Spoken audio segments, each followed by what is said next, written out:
Tell us quickly. Is the story of you handing Courts off in training and Courts turning around going to say, well, if you want to go full contact, we'll go full contact then. Was that a bit of a flash, your life flashing before your eyes? Yeah, a little bit. That was pretty scary. I remember it was like, got kicked the ball and then I kind of got on a one-on-one with him and handed him off and then kind of ran around him. And then next thing I know, I think I threw a full pass after. The next thing I know, he's behind me going, if you want to get in full contact, I'll get into full contact. And I was like, oh my God. You've done well to piss Courts off between Monday and Friday as well. You should have called him out because he never does contact in training, did he? No, he didn't want to do that day either, I don't think. So he didn't want to do that. Well, let's talk about that. Obviously, bursting onto the scene, Mika Richards style at Saints, loads of stuff around the 20s as well. How have you found the kind of rise and people talking about you now as, the intro from, I think it was Jamie Lyle when you came on at the weekend said the hottest property in English rugby. So how are you dealing with all that? Because one thing I do notice is you love staring at the screen when you're on it, but you get much bant from the lads and how are you settling in as a young rookie, but a bloody good one as well? Yeah, no, the lads are really good, to be fair, and kind of I'm kind of not trying to get too ahead of myself, and I think they're really good at that.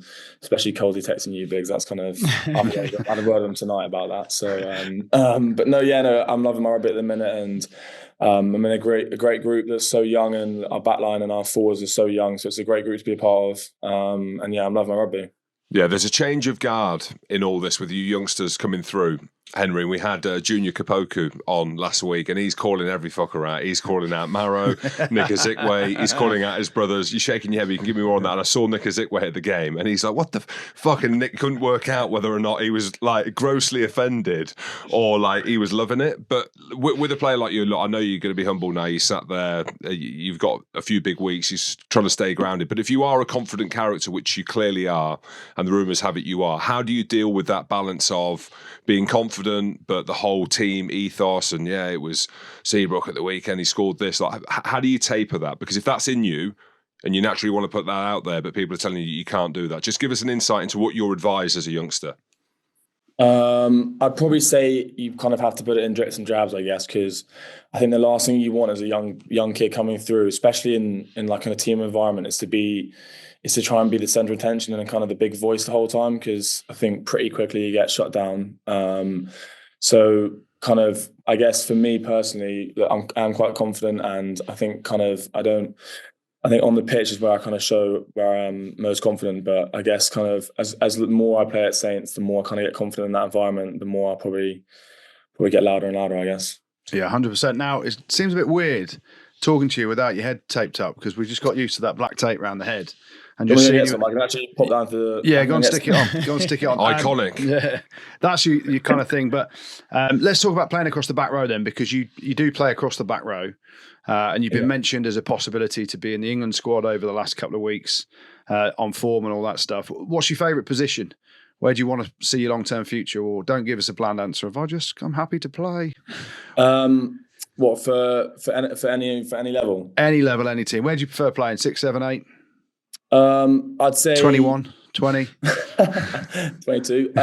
No, I'd say probably currently at the minute I'm really enjoying playing 8. I think the way that the more I can get on the ball at 8, and the way that Saints kind of play around that is kind of kickoffs and stuff like that. You're getting the ball, scrums, you're on the ball, line actually the main like kind of carrier. So I think kind of for me, I struggled kind of last year about when I was playing 7, how I can get on the ball as much. And I kind of struggle kind of going away in games, but I feel like the more I play at 8, the more I kind of get confident on the ball and the more I kind of just kind of feel for the game and get on the ball as much as possible. Henry, is that something that Sam Vesti would be working with you quite, even though he mainly does the backs, but he's obviously the attack coach. And how important has he been for you in terms of getting touches of the ball, getting into good positions, running good lines? Because I know how important it was for someone like myself, and I know how much time he spends on every position as well. Yeah, massive. Vesti's always talking to me about kind of getting on the ball, kind of, I think it was kind of in pre-season when they kind of saw that I could potentially be 8, like kind of add that to my game. They kind of like the way I can get off the base fast and get outside the back rows and get onto the 10. So yeah, he's been good, and just kind of, yeah, as you said, working with him and the players as well, kind of working with Joanna and Tom Pearson, just kind of talking as much as I can and how can I get on the ball as much, or kind of in carries. Like, I'm not the biggest ball carrier, but kind of my foot before contact, or kind of offloads, handoff, like the little things that kind of make the extra difference, I guess. And who, growing up as a kid, watching the game, you've obviously been at Saints for a fair while now through the academy and all that stuff. Growing up as a kid, who was your kind of guy that you looked up to as, you know, that you want to model yourself on, or who's your hero growing up? I'd probably say Michael Hooper, kind of just because he kind of had the limelight in that 2015 World Cup. I think he was just exceptional, and he was just working so hard around the park. I think him and Pocock together with that kind of 7-8 combination, and they were just, yeah, kind of looked up to them. Just the amount of work that they had, the physicality they both had in attack and defence was something that I kind of try and get on the pitch. I'm so glad you didn't just say James Haskell. Well done, you. I was just about to say I could vouch for Henry playing against Hooper and Pocock quite a few times. They were an absolute handful. You seen Hooper's signed for Toyota Viblitz? He's lacing them back up. Yeah, a load of yen. Minimum wage as well. Yeah. Loads of yen. A lot of money. He's a legend. Henry, give it we've touched on Sam Vesti and the advice and the quality coaches that you've got at Saints. Just what sort of the best bit of advice you've received, whether it be from a player, coach at Saints, with the amount of senior players that were there last year as well. Is there anything that stood out for you which sort of you want to share with us? I don't really know, to be honest. I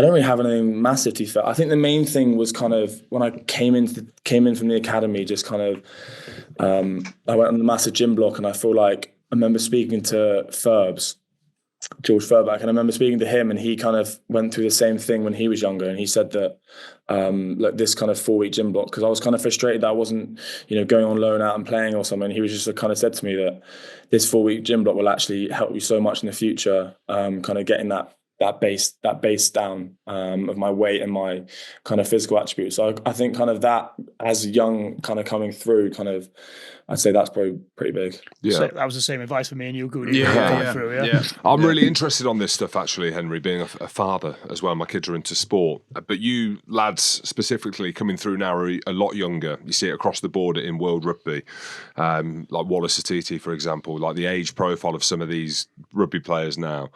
For the younger audience listening, what advice would you give them around that training aspect, be it around weights, if you're a smaller guy like yourself, like you said, power, footwork, speed? Just give them a little bit of advice, words of wisdom. Words of wisdom, I'll try my best. I'd probably say just do as many sports as you can as possible. I think for me, when I was younger, I did kind of every sport you can do, rugby, tennis, football, hockey, swimming, like triathlon. So kind of just having that natural hand-eye coordination, that natural kind of feel for kind of pain and kind of going through the pain barrier, I'd say was massive for me, and kind of gave me that aerobic base that you kind of see on the weekends. You mentioned a few sports then. You didn't mention wrestling. And I've heard you've had a bit of a wrestle on a set too with Tommy Freeman. I made him tap out. Is that true? You made him tap out? A lot of digging here. Come on. Guilty. Yeah, I did make Freeman tap out. Yeah. What? Just in the? He's a big lad as well. What, in the canteen or training? Like what? Tell us more. No, we went to the Bulls away. Where there was we were having a bit of chat, and then I think it kind of got back to the hotel room, and then I went to his room. Him and Finn were sharing, and then as soon as he looked away, I kind of jumped on him, got him in a guillotine, and yeah, that was game over. Clothed. Fully clothed? Yeah, tops off. Tops off. Yeah, basically just in the pants. Yeah, just in pants. Tops off wrestling. Nice. And he didn't even put up a fight. He's a big lad though, Freeman, isn't he? Well, I think he tried to, but I think by the time I actually kind of got him, he kind of was like choking on his own spit, probably. So he was like nearly killed him, man. The old cheap shot from behind. He didn't even know it was coming, but you can have it anyway. I was going to say it shows the type of personality Henry is in the squad, that there's been about 15 messages on my phone from about 14 different players that have given up to it and said, "Oh, ask him this or ask him that, or he's this, he's that." So you're obviously integrating pretty well into the squad, and you're obviously quite a popular member of the squad, Henry. Is that part of sort of your enjoyment on the field, and why you feel like you're going so well at the minute? yeah, just kind of loving playing rugby, and especially with, I think you enjoy it more when you just have like mates around you and kind of they're a little bit older than me, but I'm loving kind of spending time with them off the field, and then kind of hopefully that reciprocates on the field. Yeah, you know the under-20 rivalry that they've got. You're clearly a good team. Who are the other good under-20 teams that are coming through? Because that cycle naturally works, right? So the under-20s, what we're going to see in 4 or 5 years, is going to be the senior teams. Who's good out there at the minute? It's difficult because I haven't really played with this kind of cohort for a couple of years, because it was the 18s was what 2 or 3 years ago. I'd probably say France is probably going to be the hardest game. Their physical side, and they also have that kind of French flair that they bring. So I'd say them, but I don't know about any Southern Hemisphere teams. We don't really see much of them in the 20s, apart from in that kind of summer World Cup tour. We won that anyway, so don't worry about them. Jim has got a question though, and he says you're Scottish qualified. Yeah, basically. Are you Scottish? And is there any chance he wants to know? Yeah, Scottish. I'm Scottish qualified. Mum and dad are, they're Scottish. So. Well, hang on. Well, answer the fucking question then, Shag. Don't be all weird when you're saying this. Then, so you're Scottish.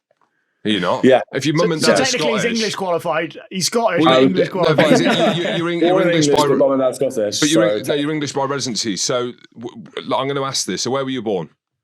England. Right. There So we go. No. John Barclay was born in Hong Kong. He's not Chinese, right? So if you were to be cut open, right, you're bleeding blue, because your mother and father, are they both 100% Scottish? Yeah, they're both born and Well, bred in. fucking blow me down. Here we go. Well, Hold blow on. me down. And so, growing up as a kid, were you a Scotland fan or an England fan? There you go. He just paused. He couldn't even say it. I know what you're going to say. You cannot have a Scottish Let mother the and man answer, father. James. Go on, you answer. No, when we were growing up, mum was kind of supporting him, and dad was the patriotic Scottish. He still is, and he would still say he was. I remember when we were younger, I'll admit, we used to support Scotland when we were younger. And There you go. Thank you. There was a game that I think you were playing in. It was a Sunday afternoon. It was Scotland, the Italy away. Yes. And, lost like a big. We lost pretty badly. Yes, James. I won't play. I remember just sitting. Sorry, He was keep going. definitely Keep going, Henry. And I remember just sitting there, and I went to my dad. I was like, "Does this happen every single time?" And my dad was like, "No, we'll get a win soon." And I remember looking at him, thinking, "He's just full of shit." So basically, It's James my fault. Hamilton, It's it's my your fault. fault that Henry Pollock wants to play for England. How's that come about? Yeah. Don't worry. You stick in for now. Stick in. I'm going to be speaking to Gregor Townsend after. And would you consider it then? I mean, it's a big question to ask you, but you played England 20s and all that stuff, and everyone's touting you for the England squad pretty soon. Is Scotland on the table, or are you saying, no, I'm English till I die? Well, I think the England A game capped me, so It did. unfortunately for the next 3 Yeah, it years. did. So the next 3 years, I will be trying to push that England squad. But I think route one would be England. I thought that's kind of my goal, and then potentially, you never know, kind of following Jim's footsteps. Yeah, I mean, Jim Hamilton's a prime example. You ain't good enough for England. Go to Scotland. You ruin people like Henry Pollock growing up Well, we thinking have beaten Scotland are England great. about 9 times. You on the haven't, bounce. James. What are You've you never talking beaten about? us. Right, Biggs, you finish. Henry, I was just saying, just literally before we finish, let us know where you are in the changing room, in Saints changing room. Are you in Old Kent Road, or are you up at Park Lane? In the changing I'm room? up in. I don't actually. We're on the boxes up the top. I don't know what are you talking about there? In the changing room, Hierarchy. where the hierarchy, where you've got all in the the boys in changing the room. weekday changing room, or you're down the bottom. Right, Right, I'm like middle bottom, so so you're like Leicester Square, something like that. Who's taking Courtney's slot? The king. I think Mitch has. Alex Mitchell, he's just gone straight for it, and you can't really argue with the big dog. There you go. Mate, awesome to have you on. My word. Can you play 12 or not? Yeah. No, awesome, Henry. Thanks, Henry. Yeah, appreciate it, mate. All the best for the 20s, the A's, and all that stuff. And mate, just remember, you're English till you die. Load more cash from an English player than a Scottish player, so stick to that big time. All right, cheers, guys. Thanks a lot. Good luck, mate. Awesome, mate. Thanks, Henry. Thanks. Cheers. Bye. Cheers, buddy. Pod. Rugby pod.